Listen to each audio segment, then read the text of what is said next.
Deep in the shadows of crumbling stone temples, beneath the weight of centuries, whispers of ancient rituals still linger in the air. These weren't just ceremonies, they were bridges between worlds, where the living sought answers from forces beyond understanding. Take the Oracle of Delphi, for instance.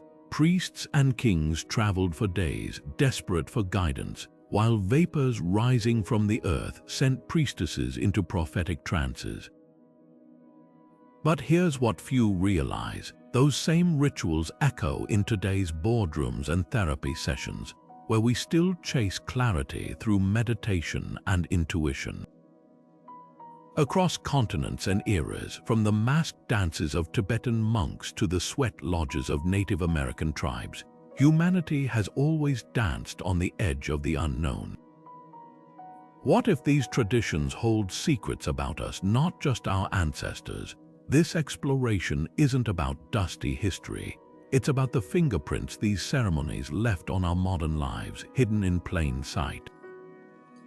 The firelit rituals of the past didn't vanish, they evolved, and their legacy is written in the way we gather, grieve, and even seek meaning today.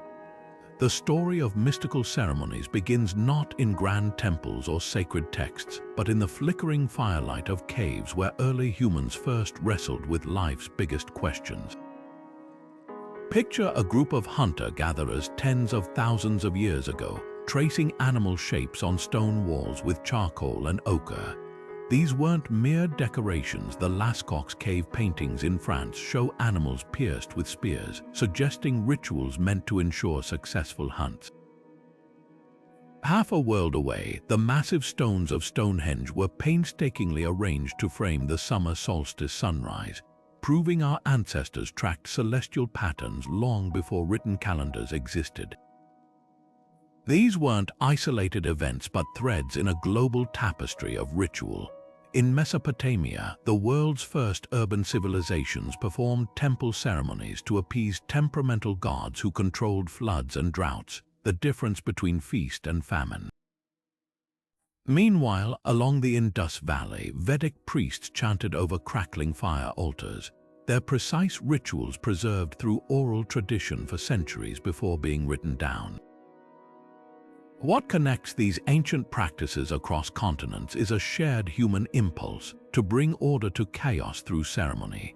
The rhythmic pounding of drums, the scent of burning herbs, the communal retelling of sacred stories, all served as early attempts to explain earthquakes, storms, and the mystery of death itself. Far from primitive superstitions, these were humanity's first scientific experiments, testing how actions in the physical world might influence unseen forces. When a shaman danced to bring rain or a priestess interpreted dreams as divine messages, they were pioneering what would eventually become religion, philosophy, and even modern psychology. The enduring power of these rituals lies in their ability to answer a need we still feel today: the longing to find meaning in patterns, to feel connected to something larger than ourselves. Between the world we see and the mysteries beyond, certain individuals have always stood as guides, those who could navigate realms the rest could only glimpse. Siberian shamans, wrapped in furs under endless tundra skies, would pound drums until their spirits soared free, journeying to retrieve lost souls or cure sickness. Along the Nile, Egyptian priests meticulously performed the opening of the mouth ceremony, believing their chants could restore a pharaoh's senses in the afterlife, ensuring their rule continued eternally. And in the Temple of Delphi, the Pythia, seated above fissures leaking vapors, spoke in riddles that shaped empires, her words altering the course of wars and dynasties. These weren't just holy men and women, they were the original problem solvers. In a time before medicine, a shaman's trance was the closest thing to a diagnosis. Before psychology, a priest interpreting dreams offered the only explanation for inner turmoil. And in the absence of modern governance, an oracle's prophecy could determine whether a city went to war or held back. Their authority didn't just come from faith, it came from results. When a shaman's ritual coincided with a hunter's recovery or a priest's incantation preceded a bountiful harvest, their power was reinforced. That same dynamic still plays out today. Therapists like ancient oracles help us decipher the unknown, our emotions, fears, and buried traumas. Politicians and spiritual leaders still make grand pronouncements meant to steady us in uncertain times. And while we might not burn offerings to the gods anymore, we still seek experts, scientists, doctors, even financial advisors, to make sense of life's chaos. The robes and rituals have changed, but the human need for interpreters of the unseen, that remains as strong as ever. Beyond the reach of ordinary eyes, behind locked doors and blood oaths, secret societies have spun intricate webs of symbolism and initiation for millennia. The Eleusinian mysteries of ancient Greece weren't just exclusive parties, they were 9-day-long spiritual marathons. Initiates drank a sacred barley potion called kykeon, wandered torchlit labyrinths, and witnessed revelations so profound that revealing them carried a death penalty. Centuries later, medieval stonemasons transformed into Freemasons, using tools like the compass and square as metaphors for moral integrity. Their initiation rituals hoodwinked candidates, mock trials, even a dramatic reenactment of Hiram Abiff's murder weren't theater. They were experiential lessons about perseverance, ethics, and the fragility of life. The Templars took secrecy further, crafting rituals so layered that even after their brutal suppression in the 14th century, fragments of their rites resurfaced in everything from banking systems to Dan Brown novels. Rosicrucians, with their alchemical manuscripts and claims of invisible colleges, blurred the line between science and mysticism. Even today, university fraternities preserve traces of this legacy, hazing rituals that, stripped of their modern controversies, still echo ancient tests of endurance and loyalty. But why the obsession with secrecy? Imagine holding a lit match in a room full of gunpowder. Some ideas about human potential, the nature of divinity, even political reform, were too volatile for public squares. Secrecy wasn't just about power, it was insulation against persecution, a way to protect radical thoughts from those who distort or destroy them. The irony. The more these groups hid, the more legends grew around them. Templar treasure hunts, Masonic conspiracy theories, even wild claims about Illuminati puppeteers, all prove how secrecy feeds fascination. Look closer, though, and you'll spot their fingerprints everywhere. The Founding Fathers debated liberty using Masonic symbols. Modern self-help gurus repackage ancient mystery school principles about dying to the old self. Even Hollywood can't resist secret society tropes, from skull and bones cameos to shadowy cabals in thrillers. These rites endure because they tap into something primal, the human hunger to belong, to transform, and to glimpse truths just beyond everyday understanding. The real mystery isn't what they hid, but why we're still so desperate to find it. Few rituals provoke as much visceral reaction today as the ancient practice of offering blood to the gods. Under the searing Mexican sun, Aztec priests would stretch victims across sacrificial stones, believing the sun itself would perish without a steady diet of human hearts. Half a world away, Norse chieftains splattered altars with the blood of prized stallions during blot ceremonies. Their steaming entrails read like divine messages. Even now, in parts of Nepal and West Africa, ceremonial animal sacrifices continue during major festivals, a practice that spans back to when the Hebrew Bible detailed precise rituals for atonement offerings. What seems like brutality to modern eyes was, for our ancestors, a sacred exchange. The Aztecs didn't kill for cruelty. They saw themselves as cosmic debtors, repaying the gods who shed their own blood to create the world. In the Viking sagas, sacrificing a prized horse to Odin wasn't waste. It was an investment, trading earthly wealth for divine favor. And in the Torah's meticulous instructions for korbanot sacrifices, every drop of blood carried layers of meaning, atonement, gratitude, or covenant renewal. Life taken was never just destruction, it was transformation, energy redirected toward something greater. That same symbolic thread runs through modern traditions, though the blood has mostly faded. Catholics consuming wine as Christ's blood during communion, Hindus offering coconuts smashed open like skulls, even athletes pushing their bodies to the limit. All echo the old idea that sacrifice unlocks transcendence. Extreme sports enthusiasts don't speak of gods, yet their language is eerily familiar, giving everything, pouring blood, sweat, and tears, even feeling alive by flirting with death. To dismiss these ancient rites as mere superstition misses their profound psychological roots. When a Maya king drew blood from his own tongue to commune with ancestors, or a Carthaginian mother, according to skewed Roman accounts, surrendered her child to Baal, they weren't acting out of mindless fear. They were negotiating with forces beyond control: drought, disease, enemy armies, through the only currency that seemed to matter, life itself. The question isn't why they practiced sacrifice, but why we still find ways to do so just without the blade. From the cracks in tortoise shells to the swirling leaves at the bottom of a teacup, humanity has always searched for meaning in the seemingly random. 3,000 years ago, Shang dynasty rulers in China scorched oracle bones with hot rods, interpreting the spiderweb fractures as messages from ancestors' decisions about war, harvests, and alliances resting on the angle of a single crack. Meanwhile, in ancient Rome, haruspices examined the glistening livers of sacrificed sheep, mapping their lobes like celestial charts to advise emperors before battle.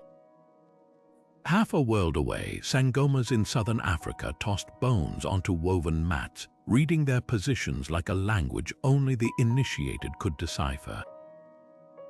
What connects these traditions across time and geography isn't just curiosity, it's the universal hunger to make uncertainty tangible. When a Viking carved runes into wood or a medieval peasant studied the flight patterns of birds, they weren't passively awaiting fate. They were actively engaging with the world, seeking clues in nature's chaos. The I Ching's 64 hexagrams, for instance, weren't mystical mumbo-jumbo, but a sophisticated system for weighing probabilities, like an ancient decision-making flowchart. Fast forward to today, and the tools have modernized, but the impulse remains. Tarot decks swap animal bones for illustrated cards, yet the process: shuffling, drawing, interpreting symbols, mirrors age-old rituals. Astrology apps deliver daily forecasts with algorithmic precision, but they're fulfilling the same need as Babylonian stargazers who tracked Venus for omens. Even stock market analysts speak of reading the signs, their charts not so different from the patterns ancient diviners sought in smoke or waves. The endurance of these practices reveals something fundamental about human psychology. Faced with life's unpredictability, we crave frameworks, whether liver lobes or horoscopes, to impose order. It's no coincidence that divination thrives during upheavals. The Roman Republic consulted the Sibylline books in crises, just as modern stress drives spikes in psychic hotline calls. What skeptics call superstition might simply be the mind's refusal to accept randomness, our hardwired desire to believe that nothing, not even the flutter of a bird's wing, is truly meaningless. Perhaps the greatest divination tool isn't a crystal ball, but the human brain itself, forever searching for signals in the noise. Across the boundless expanse of human belief, one thread connects Siberian shamans to modern neuroscientists, the tantalizing idea that consciousness can wander beyond the body's cage. Tibetan monks would spend years mastering dream yoga, training their minds to remain aware even in sleep, turning the dreamscape into a realm for spiritual exploration. Half a world away, Aboriginal elders taught that the walkabout wasn't just a physical journey, it was the soul-traveling ancestral songlines mapping the land through stories older than memory. Even the ancient Egyptians buried their dead with instructions for the Ba, a winged aspect of the soul said to flutter between the tomb and the stars. Today, these ancient beliefs find eerie echoes in hospital rooms where near-death experiencers describe floating above their own bodies, watching frantic doctors work. Laboratory studies on astral projection attempt to pin down whether these sensations are mere brain chemistry or something deeper. Some researchers point to the temporal lobe's role in generating out-of-body illusions, while others note that practices like sensory deprivation tanks can induce similar floating sensations, modern technology mimicking age-old trance states. Yet whether taken literally or symbolically, these traditions point to something profoundly human, the refusal to accept that we're just meat and bones. When a medieval mystic wrote of soaring through celestial spheres or a Silicon Valley executive experiments with lucid dreaming apps, they're both chasing the same question: are we more than our bodies? The answers vary, but the yearning doesn't. From the deserts where shamans danced under star-filled skies to today's virtual reality labs testing the boundaries of perception, we keep probing the edges of existence, desperate to know if the mind's horizons are wider than the skin that holds it. Beneath the dense canopies of the Amazon, where vines twist like ancient serpents, shamans brew ayahuasca, a potent mix of plants that unlocks visions beyond ordinary perception. This isn't modern counterculture. It's a tradition stretching back centuries, where the bitter tea serves as a bridge to realms where ancestors speak and illnesses reveal their roots.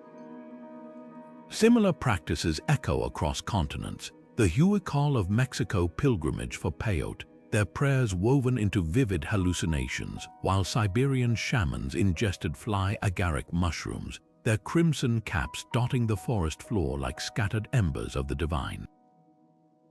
Even the Rigveda, composed over 3 millennia ago, hymns praises to Soma, a mysterious elixir that unlocks the light of heaven, likely a psychedelic brew now lost to time.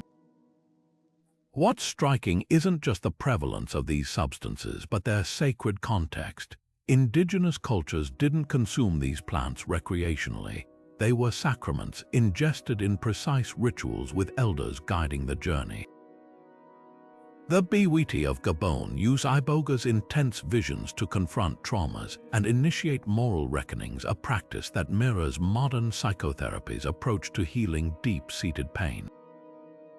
And that burning bush in Exodus, some scholars suggest it could symbolize acacia's DMT-rich bark, which, when burned, releases vapors capable of inducing awe-inspiring encounters with the numinous. Fast forward to the 21st century, and laboratories are catching up to what shamans long understood.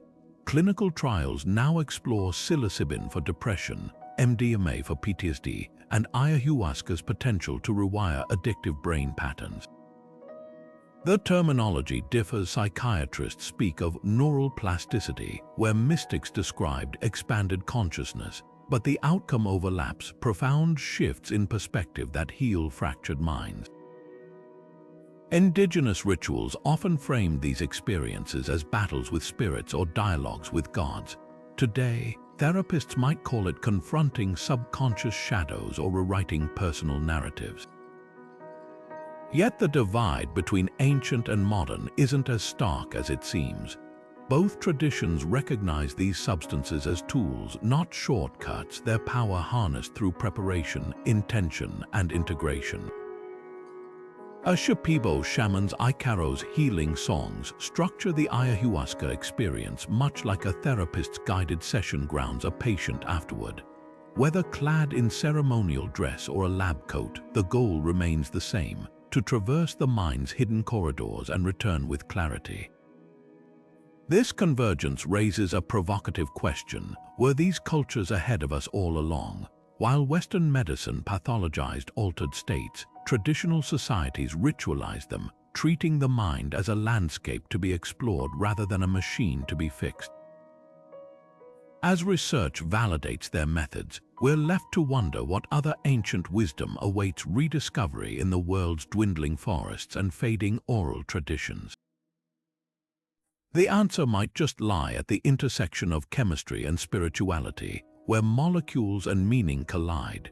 Flames have danced at the heart of human spirituality since our earliest ancestors gathered around flickering campfires, watching shadows leap across cave walls. The Hindu god Agni isn't just a deity. He's the living bridge between earth and heaven, his crackling tongues carrying offerings to the divine. In ancient Persia, Zoroastrian priests tended sacred flames that were never allowed to die, believing fire carried the essence of purity itself. And when Celts leaped over Beltane bonfires, they weren't merely celebrating summer's arrival, they were ritually burning away misfortune, letting the flames lick clean their futures. This primal element does more than destroy, it transforms. Bread becomes sustenance in an oven, metal gains strength in a forge, even forests rely on periodic fires to renew their ecosystems. That duality resonates through rituals worldwide. Jewish temples kept the Ner Tamid, an eternal flame symbolizing God's unwavering presence, while the Olympic torch relay turns fire into a living metaphor for human perseverance across generations. Modern Wiccans still inscribe wishes into candles, watching wax pools form as intentions melt into reality. What explains fire's universal grip on our imagination?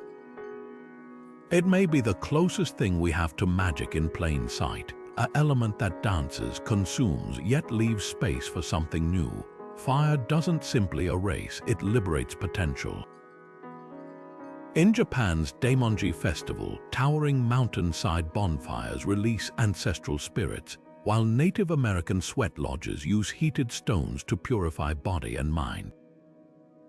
Even our New Year's fireworks are secular descendants of these traditions, blazing away the old to make room for fresh beginnings. Perhaps fire rituals endure because they let us hold transformation in our hands. When a Hindu bride circles a sacred flame 7 times or a Tibetan monk burns intricate sand mandalas, they're participating in an ancient choreography of change, one that acknowledges destruction as the necessary first step toward renewal. In a world still grappling with impermanence, fire remains the purest alchemist, turning memory into ash and promise into light. Long before written prayers or sacred texts, the human body itself was the original instrument of transcendence, not with words but through motion. In the deserts of Turkey, whirling dervishes spin in precise orbits, their white robes billowing like clouds as they channel the cosmic dance of atoms. With each rotation, the physical world blurs, the mind quieting into a state where time dissolves. Meanwhile, under Caribbean skies, Vodou practitioners move to pounding drums, their bodies becoming vessels for ancestral spirits as muscles twitch and feet stamp in rhythms older than memory. And across the Great Plains, indigenous communities still perform the swaying steps of rain dances, their movements mirroring wind, thunder, and the arch of cornstalks reaching for the sky. What unites these traditions isn't just movement, it's physiology. Scientists now recognize what ritualists have known for millennia. Rhythmic dance triggers a cascade of brain chemistry. The repetitive motion releases endorphins, synchronizes heartbeats with drum patterns, and can induce trance states indistinguishable from deep meditation. That euphoric rush at a concert when the crowd moves as one, it's a modern echo of the same neural pathways our ancestors activated during moonlit ceremonies. Yet dance rituals aren't merely about escape, they're conversations with forces larger than ourselves. The Sufi dervish's spin symbolizes the soul's journey toward divine love, each rotation shedding ego like layers of an onion. In Vodou, specific steps correspond to different spirits, the body becoming a lexicon of sacred gestures. Even the repetitive hopping of Aboriginal corroboree dances serves as a living map, tracing the land's contours through footfall patterns passed down for generations. Today, we've secularized these instincts but kept their essence. Flash mobs erupting in train stations, ecstatic dance clubs where strangers move without judgment, even the pulsing crowds at sporting events all tap into that ancient longing for collective transcendence through motion. The costumes and context have changed, but the core remains. When rhythm and community align, something inside us unlocks. Perhaps that's why dance endures as sacred ritual across epochs. It doesn't just express spirituality, it makes the intangible visceral, turning belief into breath, pulse, and sweat. For thousands of years, cultures separated by oceans and centuries have shared one surprising commonality.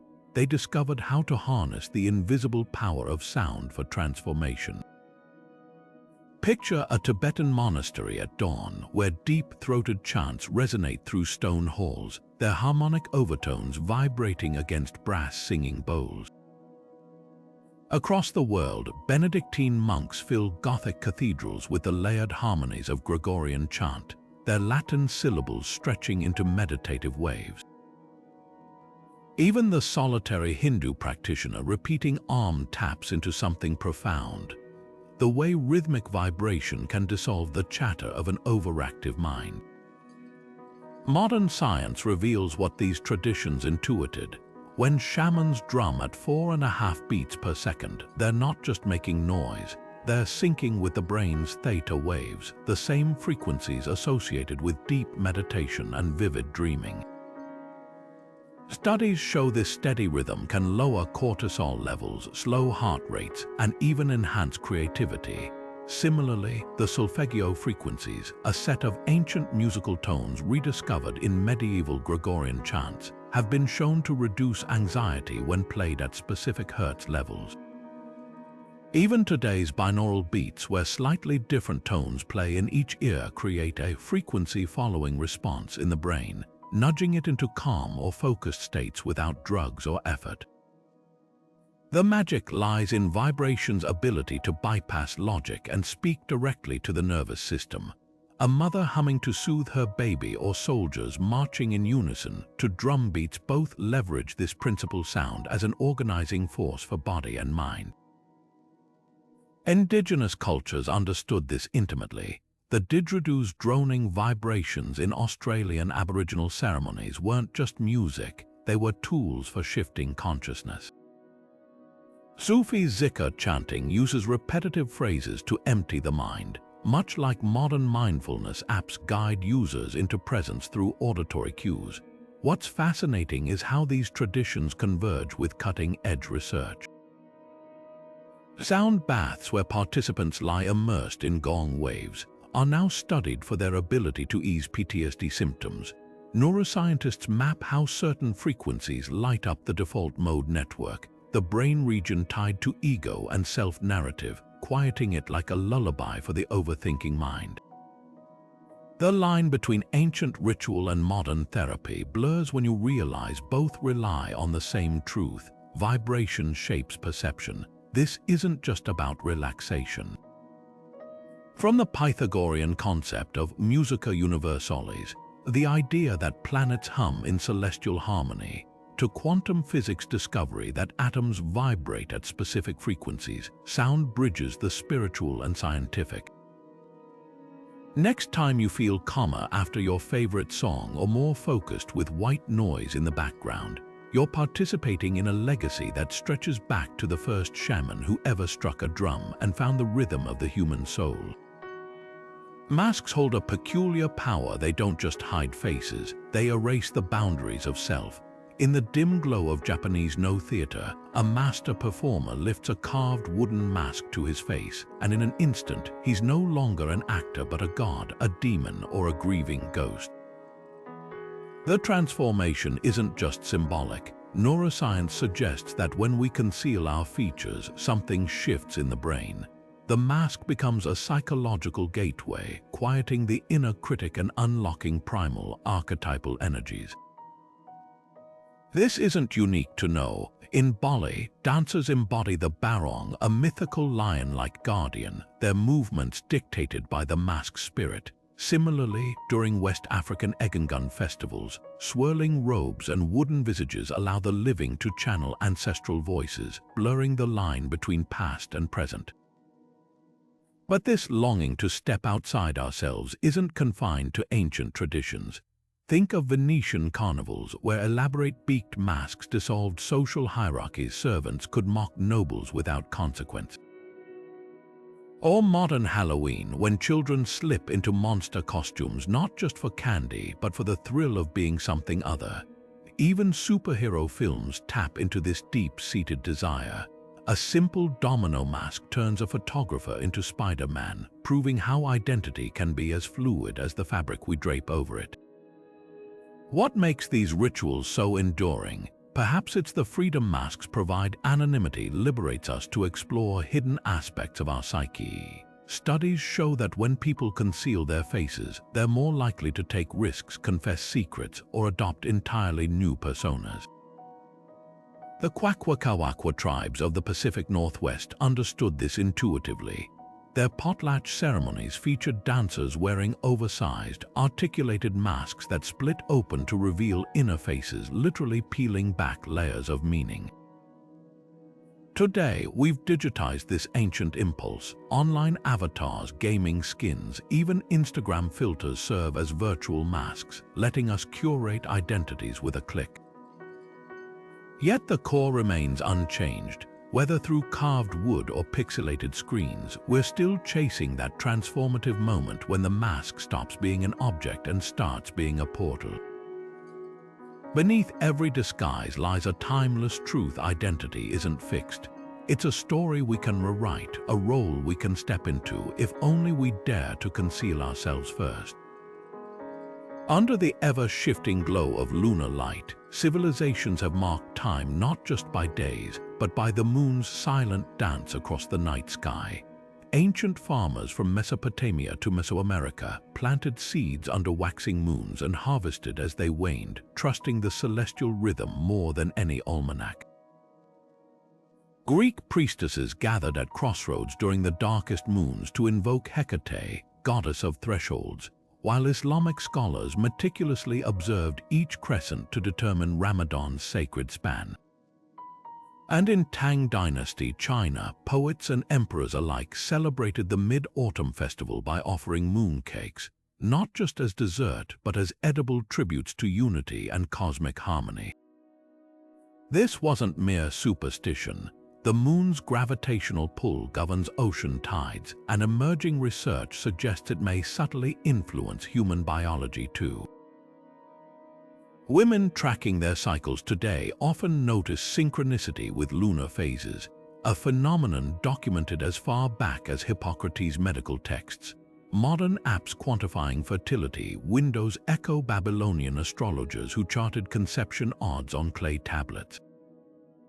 Even the trendy practice of charging water under moonlight, claimed to amplify intuition, finds precedent in medieval grimoires instructing healers to collect dew by lunar phases for potions. What makes lunar rituals so universally compelling is their duality. The moon mirrors life's ephemeral nature, waxing with potential, shining in fullness, then dissolving into darkness only to begin anew.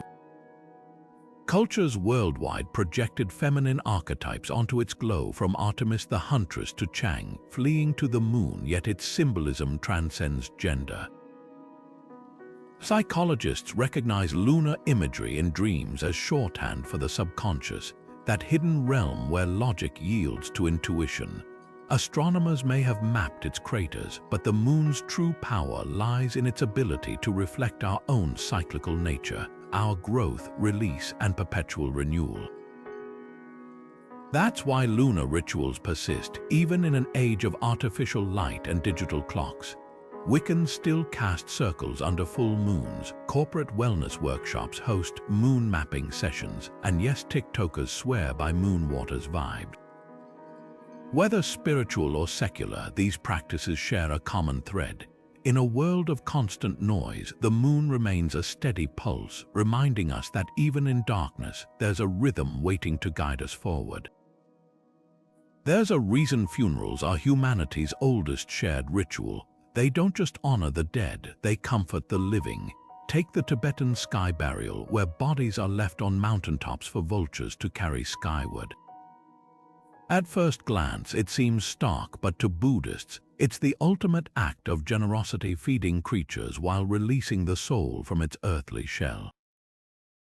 Contrast this with Egypt's meticulous 70-day mummification process, where priests preserved organs in canopic jars, believing the deceased would need them in the field of reeds.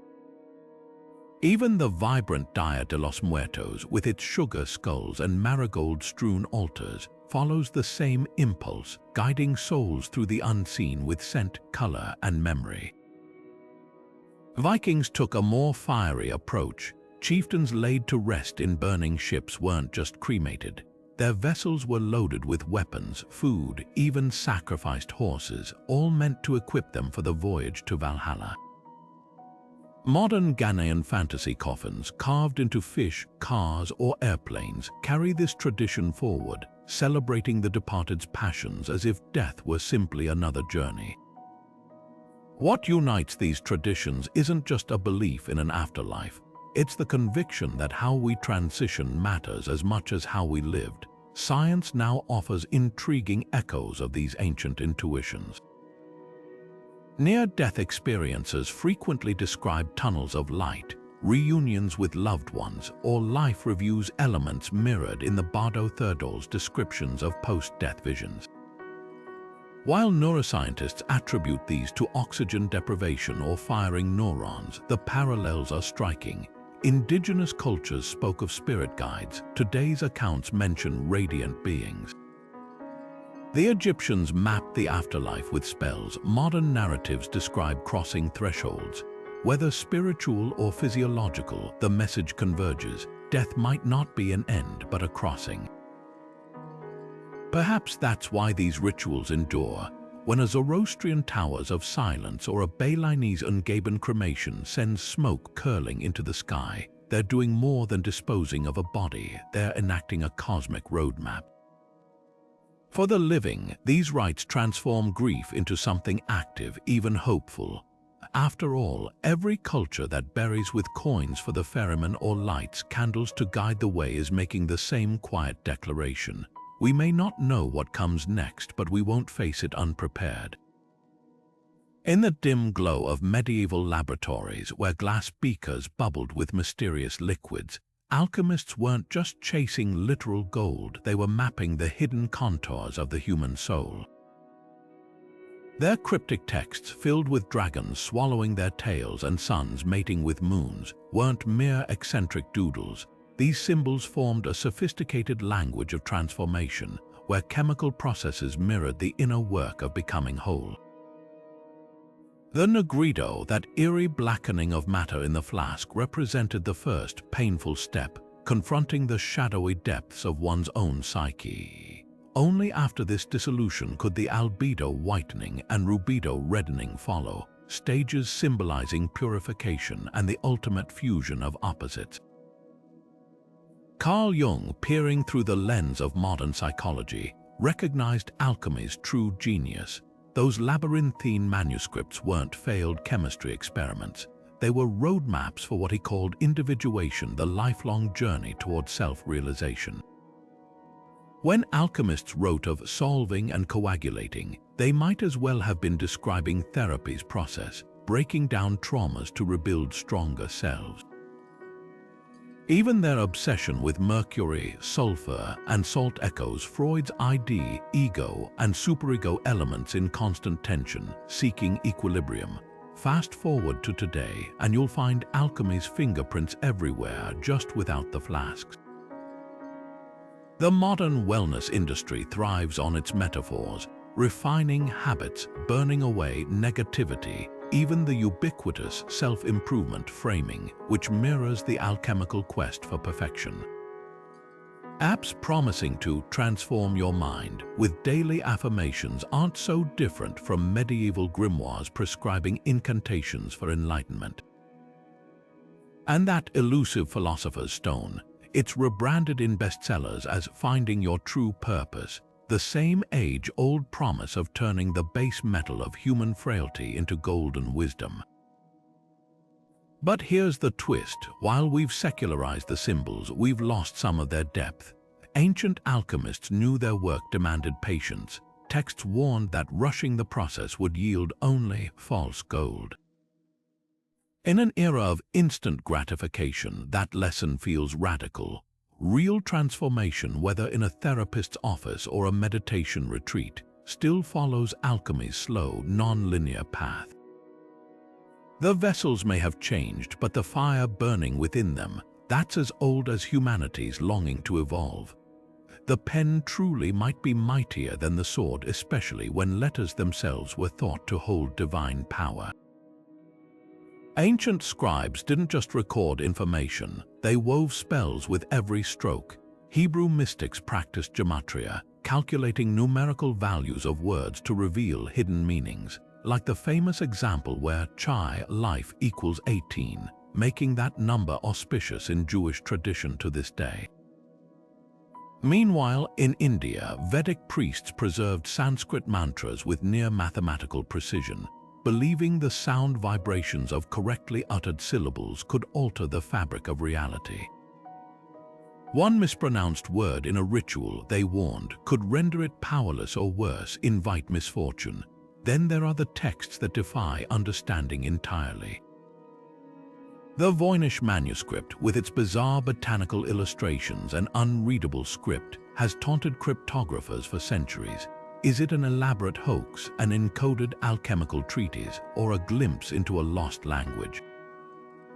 Similarly, the legendary Book of Thoth, said to contain the gods' wisdom, was so dangerous that according to Egyptian myth, merely reading it could summon vengeful deities.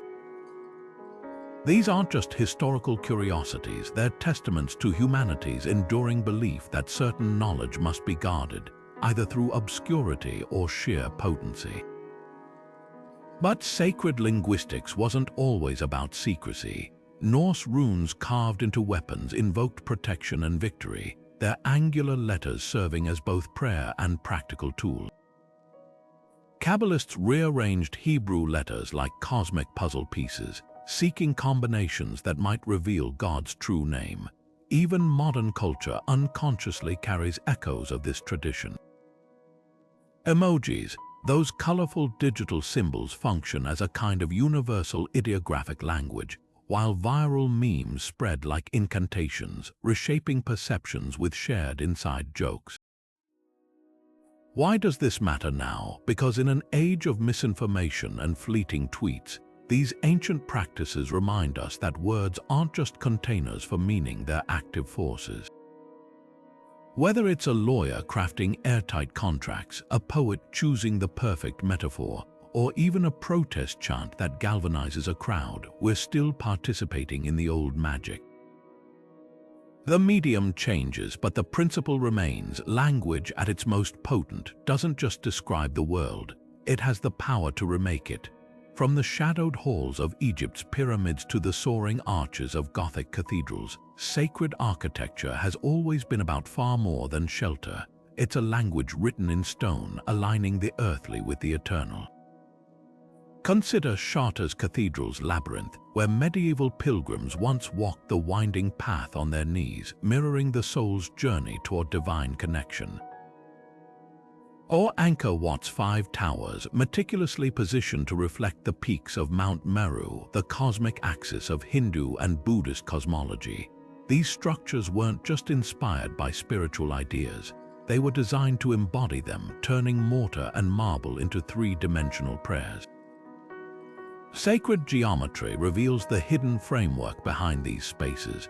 The golden ratio, found in everything from the Parthenon's columns to the spirals of seashells, wasn't just aesthetic, it was considered a blueprint of creation itself. Feng Shui practitioners in ancient China arranged buildings to harmonize with Kai, the life force flowing through landscapes, while Islamic architects encoded mathematical perfection into mosque designs, believing geometry was the handwriting of the divine.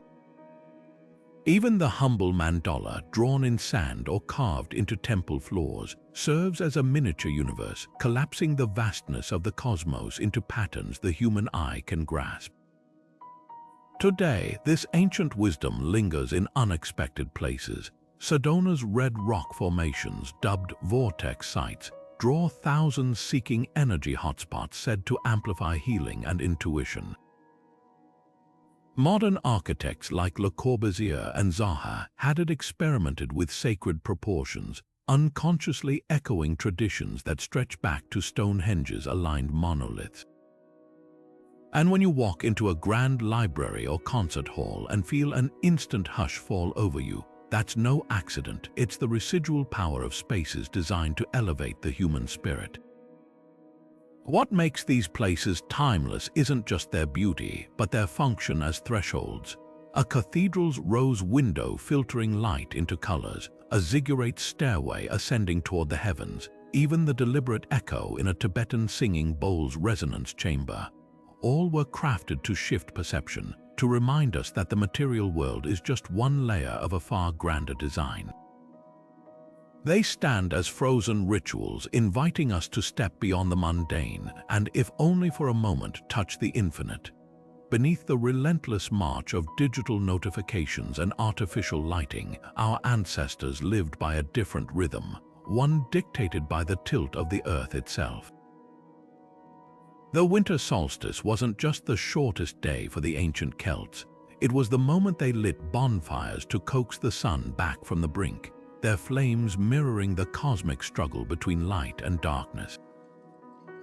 Across the Atlantic, Maya astronomers carved observatories into limestone, tracking the sun's path with such precision that their equinox celebrations still draw crowds to Chichen Itza's serpent-shadowed pyramid. These weren't arbitrary holidays, they were survival strategies encoded in ritual, aligning human activity with the planet's heartbeat. Color transforms into theology during India's holy festival, where powdered pigments explode across streets like living confetti. What looks like revelry is deeply symbolic. The destruction of winter's dullness, the rebirth of spring's vitality. Similarly, Persian Noah's tables glitter with half-sin spreads, sprouting wheat for renewal, apples for beauty, and garlic for health.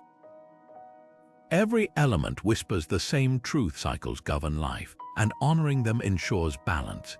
Even Christmas trees, once Germanic Yule symbols meant to ward off spirits during the solstice's long night, now twinkle in living rooms worldwide, their evergreen boughs stubbornly defying winter's grip. Modernity hasn't erased these patterns, it's just obscured them. The chocolate eggs hidden in Easter gardens trace back to Anglo-Saxon fertility rites celebrating Eoster, a goddess of dawn and renewal.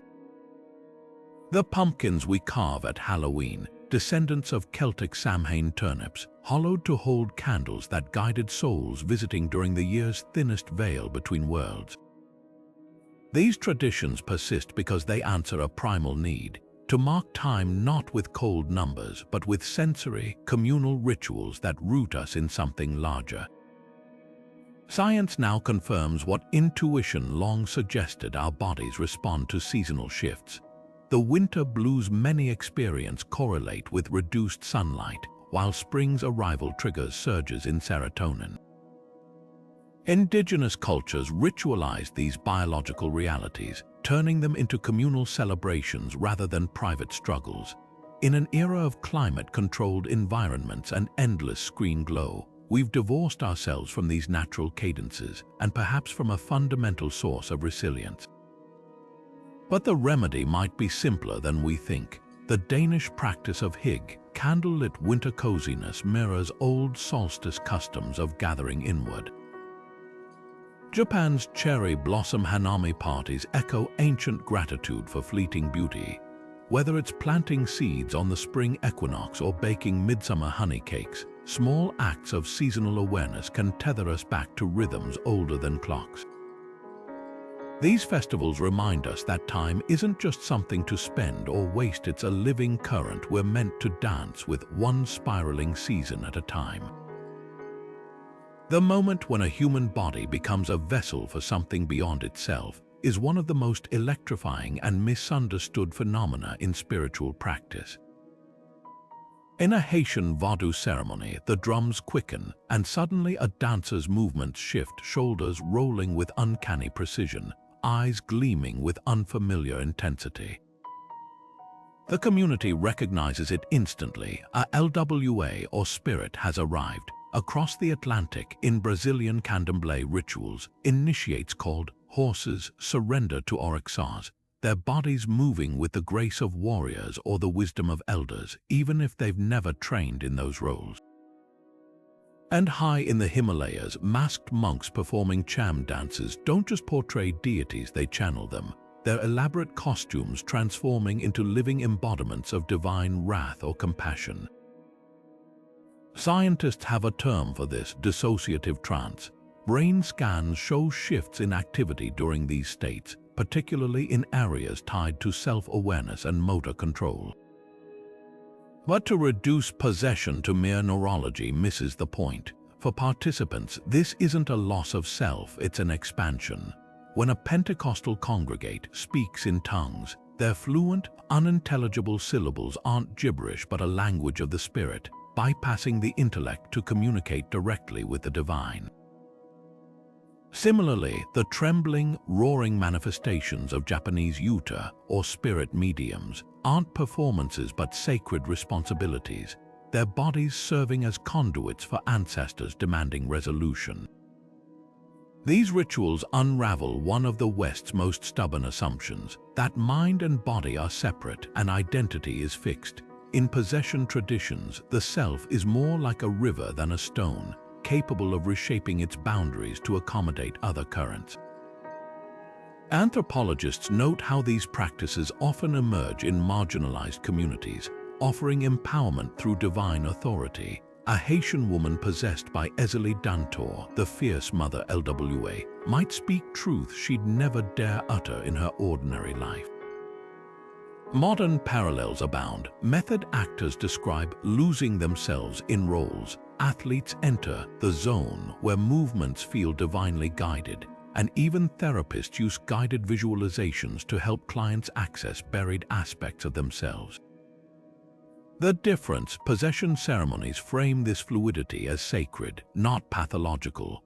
They remind us that consciousness isn't a monolith but a mosaic, and sometimes the pieces belong to forces older than our names. Somewhere in the Australian outback, under the relentless sun, an Aboriginal boy walks alone for the first time. He carries nothing but a digging stick and generations of ancestral knowledge. This isn't abandonment, it's a walkabout, a rite of passage where survival skills meet spiritual awakening. A continent away, a Jewish teenager stands before a synagogue, their voice cracking slightly as they chant Torah verses for their bar mitzvah. Though separated by millennia and miles, both rituals serve the same profound purpose: to dismantle the old self and forge a new one through ordeal and revelation. These transformative trials follow a pattern as old as human storytelling. Joseph Campbell recognized it in mythology. The hero ventures into the unknown, faces trials, and returns changed. Indigenous cultures enacted this literally. Mandan boys endured the Okipa ceremony, suspended by chest piercings until they fainted from pain. Spartan youth survived the Agoge's brutal training to earn citizenship. Even medieval knights spent night's vigil in chapels before being dubbed. The specifics vary, but the message is universal. Transformation demands sacrifice. Modern society has largely abandoned these structured rites, leaving a void we've scrambled to fill. College fraternity hazings, twisted as they often are, reflect the same primal urge to prove belonging through endurance.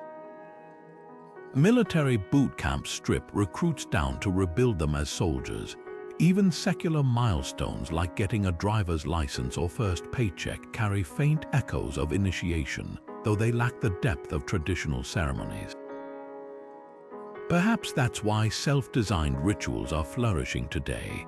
Marathon runners speak of hitting the wall, that moment of crisis where the body begs to quit but the spirit pushes through. Psychedelic retreats promise rebirth in a weekend, guided by therapists instead of shamans. Tough Mudder obstacles and silent meditation retreats all tap into that ancient craving to be tested, broken, and remade on purpose. These modern variations raise compelling questions. When we create our own rites without cultural scaffolding, do they hold the same power? Can a solitary vision quest in a national forest compare to one guided by elders versed in its sacred geography?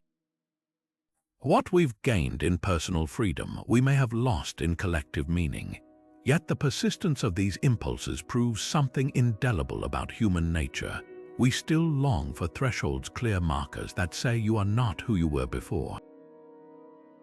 In a world of endless adolescence and quarter-life crises, perhaps we need these trials more than ever.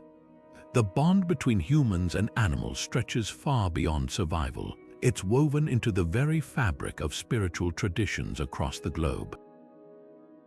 For the Lakota, the wolf isn't just a predator, it embodies loyalty, teaching the sacredness of family and community through its tight-knit pack dynamics. Celtic bards spun tales of stags with antlers like lightning bolts, creatures that guided heroes between worlds in shimmering forest clearings. And in the Hindu epic Ramayana, the monkey god Hanuman doesn't merely serve, he exemplifies devotion so fierce it moves mountains.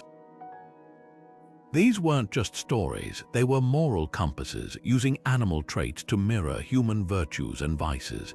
Modern hashtags and trendy spirit animal quizzes might dilute the depth of these connections, but something profound lingers beneath the surface.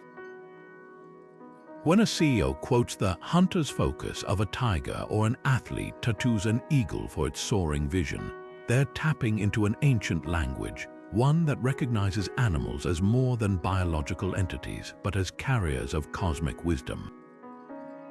Indigenous cultures understood this intuitively. The Haida people of the Pacific Northwest didn't just carve ravens into totem poles, they revered them as trickster creators who shaped the world with clever chaos. Aboriginal Australians trace their lineage to emus or kangaroos through dreamtime narratives, binding identity to ecology in unbreakable kinship. Now, as climate change fractures ecosystems and species vanish daily, these traditions hold urgent lessons. Rewilding projects reintroducing wolves to Yellowstone didn't just balance ecosystems, they revived an ancient dialogue between land and life, proving that predator and prey maintain harmony science is only beginning to decode. Animal rights activists fighting for elephants' personhood or dolphins' autonomy echo the old belief that consciousness isn't exclusive to humans. Even urban shamanism, with its crow feather altars and whale song meditations, suggests a collective ache to reconnect with what industrialization severed. Perhaps the resurgence of animal symbolism isn't just nostalgia, but an evolutionary nudge.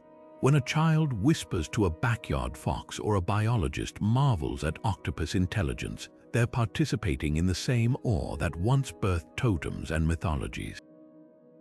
The animals never stopped being teachers, we just forgot how to listen.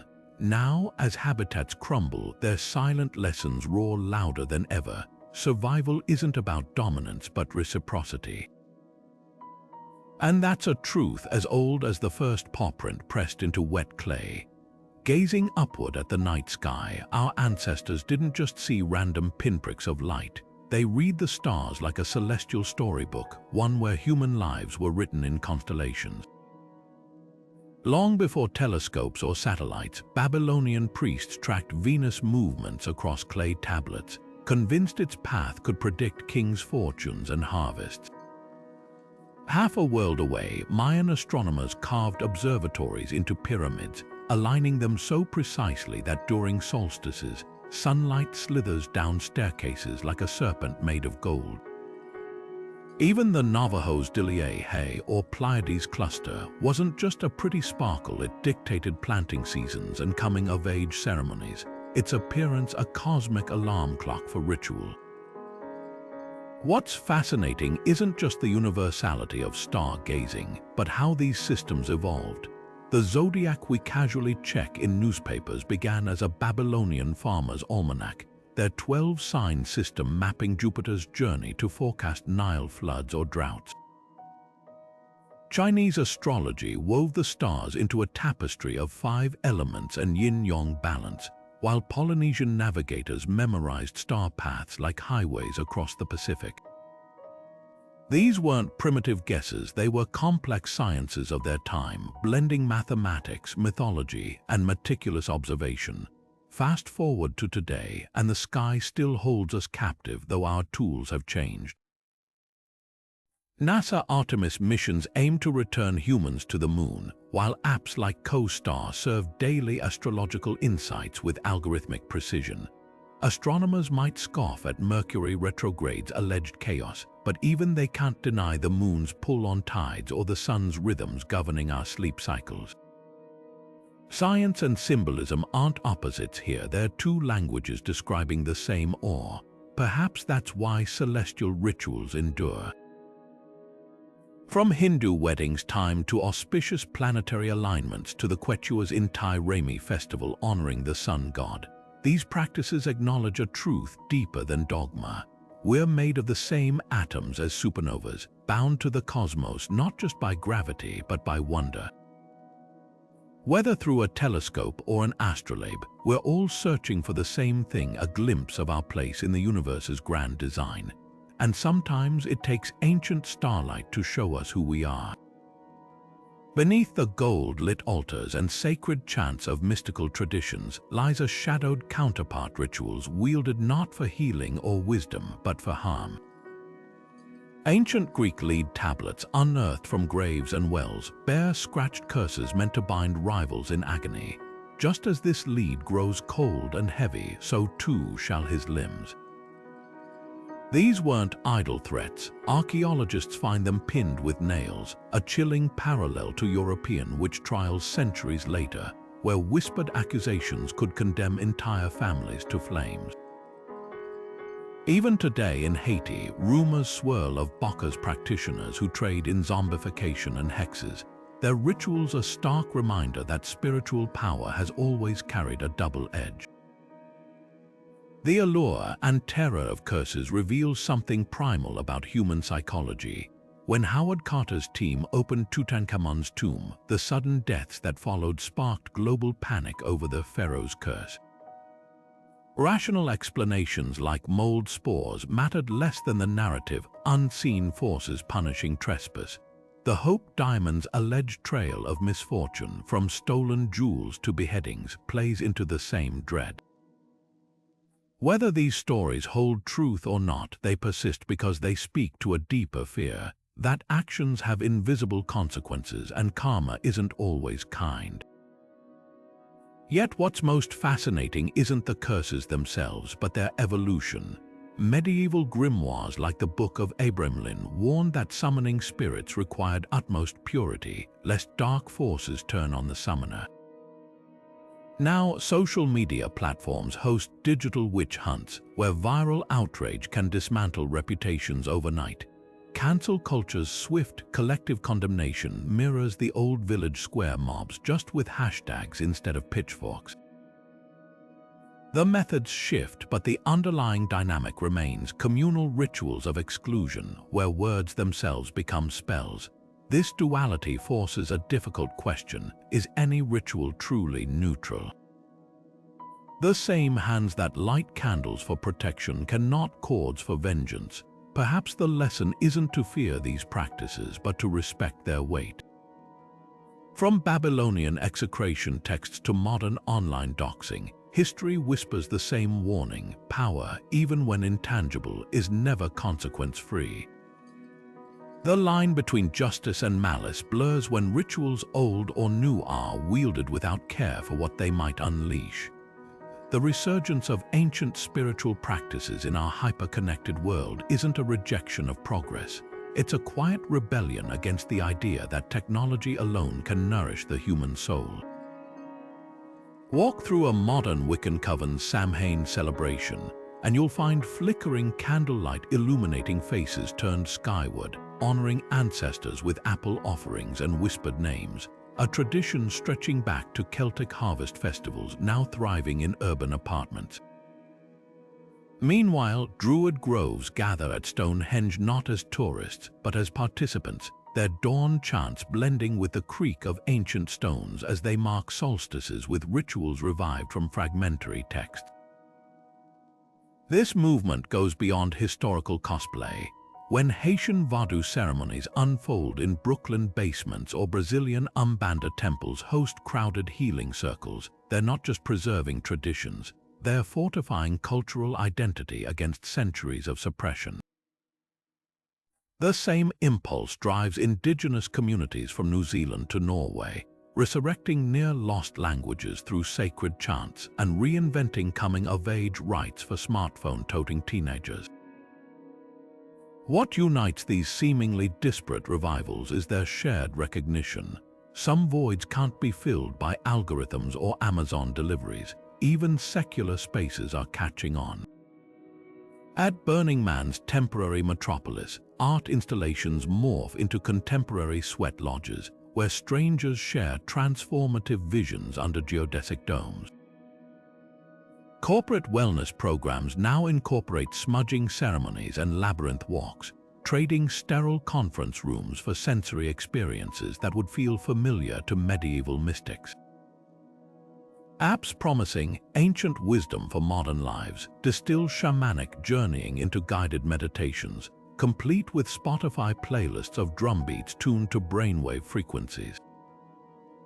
Critics might dismiss this as spiritual tourism, but the numbers tell a deeper story.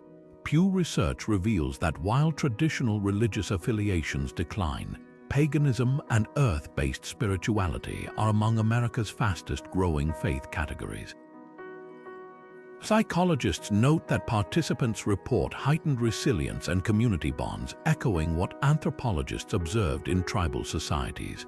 Perhaps these revivals succeed because they address modern ailments, loneliness, environmental alienation, digital overload, with remedies tested by time. The most compelling aspect, these traditions aren't frozen in amber. A druid might consult astronomy apps to perfect ritual timing, while neo-shamans blend Amazonian plant wisdom with trauma therapy techniques. It's not about romanticizing the past, but reclaiming what still works, proving that the oldest solutions often fit newest problems. After all, the urge to gather under moonlight and share stories didn't vanish with the invention of Wi-Fi, it just needed new vessels to hold the same timeless fire. At the heart of every mystical ceremony, whether etched in cave walls or coded into virtual reality, lies a single, timeless pursuit: our unshakable need to make sense of existence. Those flickering torchlight rituals weren't just primitive performances, they were humanity's first laboratories where early minds tested the boundaries between the seen and unseen. Today, we may swap bone divination for data algorithms, but the impulse remains unchanged. When we light birthday candles, gather for silent vigils, or even queue for the latest smartphone release, we're unwittingly channeling the same communal energy that once drew tribes around solstice fires. Modern life hasn't erased these rituals, it's reinvented them. Therapists guide patients through breathwork that mirrors shamanic trance. Corporations host vision quest retreats to spark creativity. And anyone who's felt a chill while singing in a stadium crowd has touched that ancient thread of collective transcendence. The tools evolve, from drum circles to dopamine apps, but the hunger persists, to belong, to transform, to whisper into the dark and hope something whispers back. Yet there's a poignant irony here. In an age of endless connection, we're lonelier than ever. Could that explain why forest bathing, sound baths, and other neo-rituals are surging? They're not escapism, they're corrective. Like villagers dancing for rain, we're relearning that some truths can't be downloaded. They must be lived through the body, the community, the sacred pause. So what rituals will future historians study to understand us? Perhaps the hushed awe of a rocket launch, the viral spread of a social justice hashtag, or even the quiet ritual of scrolling our modern-day oracle bones. The form is fluid, but the soul remains, because ultimately these ceremonies were never about the gods we sought, but about the humans we became along the way. Your turn now. Have you encountered a modern ritual that feels ancient in spirit? A family tradition, a personal practice, even a pop culture phenomenon that carries that uncanny resonance? Drop your stories below, and if you've enjoyed this journey through time's hidden ceremonies, consider joining our community with a subscription. The past isn't finished speaking, and we've only scratched the